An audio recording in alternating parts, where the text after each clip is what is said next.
You're pregnant and you've been told you've got preeclampsia. It sounds serious and it can be scary. I'm Zainab, I'm the pharmacist from PillSorted, and I'll explain the science behind preeclampsia, how do we detect it, and how do we manage it. And also, how does your weight affect the preeclampsia? This is an important topic, preeclampsia. It's a condition that affects 5% roughly of the pregnancies, and it's when you have high blood pressure and you have protein in your urine. It's caused by the organ called placenta. That's the brand new organ that is created to support the baby with consistent supply of energy and blood flow. In a normal pregnancy, the blood vessels that connect to the placenta are quite wide open and help deliver a good flow of blood. With preeclampsia, these blood vessels are actually quite narrow and your body can't give efficient blood flow to the placenta. It's because of the placenta that this happens, but your body compensates it by bringing up your blood pressure. So if we don't manage preeclampsia well, it can affect both the mother and the baby, and it can affect a couple of organs in the mother, so their liver, their kidney, and their blood clotting systems. And some things put the mother at higher risk, so that's why we will have extra checks and assessments when we identify those high risks. High risks for preeclampsia are if you've got high blood pressure already before pregnancy, if you have had preeclampsia during previous pregnancies, and if you have got type 1 or type 2 diabetes or kidney problems. There are other risk factors as well that are considered moderate risk factors. So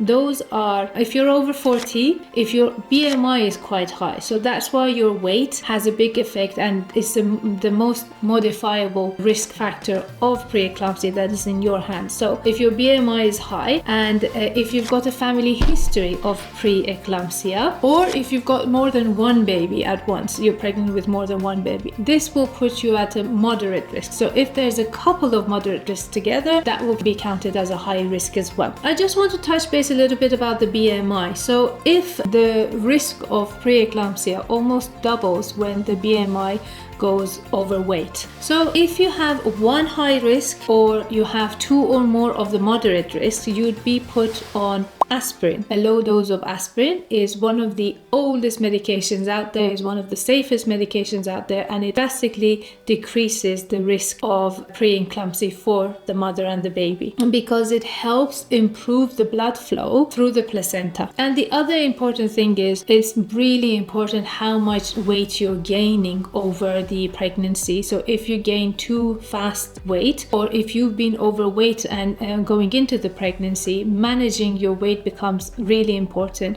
so that we can moderate the risk of preeclampsia. Now, what are the signs and symptoms? Usually we detect them much faster during all of those scannings and appointments. So with the blood pressure checks that we usually do, with the checks of protein in your urine, those are the times that we can detect it much faster. So you might not have much of a symptom, but you're being told to start taking aspirin as a prevention. The other important thing is sometimes you do have symptoms that can be headaches or blurry vision, swelling in your hands and your face. Those are the symptoms that are really important, need to get checked. The diagnosis is done via your blood pressure readings, via the tests that we're doing. There are better specified tests out right now as well. NHS offers them quite a lot too, and it helps detect it much faster and much easier. On top of the test for specifically finding out if you have preeclampsia, you will be put on more tests to check your liver function test, your kidney test, and your platelet counts. Now,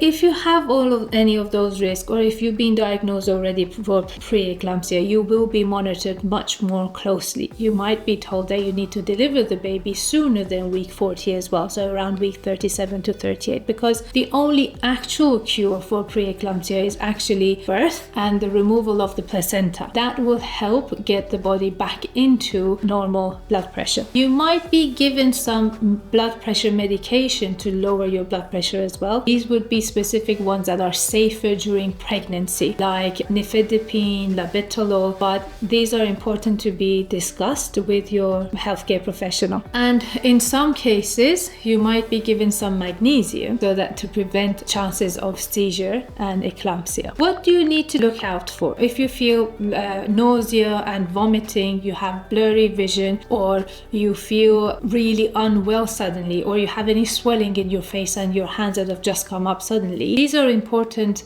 symptoms to get checked. So it's an emergency, go to the hospital as fast as you can. Now, after birth and recovery, really good news is that usually preeclampsia does get improved when the birth happens. But an important thing to remember is having preeclampsia during pregnancy is one of the risk factors for heart disease and heart conditions later on in life. So the important thing is, if you've had preeclampsia, maintaining a healthy weight becomes much more important, because the same risk factors that create the risk for preeclampsia, which is the high BMI and high glucose resistance, are the same that happen when you're overweight and you have a higher BMI. So it's really important to build in healthy habits and try to be on the healthy weight. The other thing is, if you have had the preeclampsia in one pregnancy, you will have a higher risk that it happens again on the second pregnancies.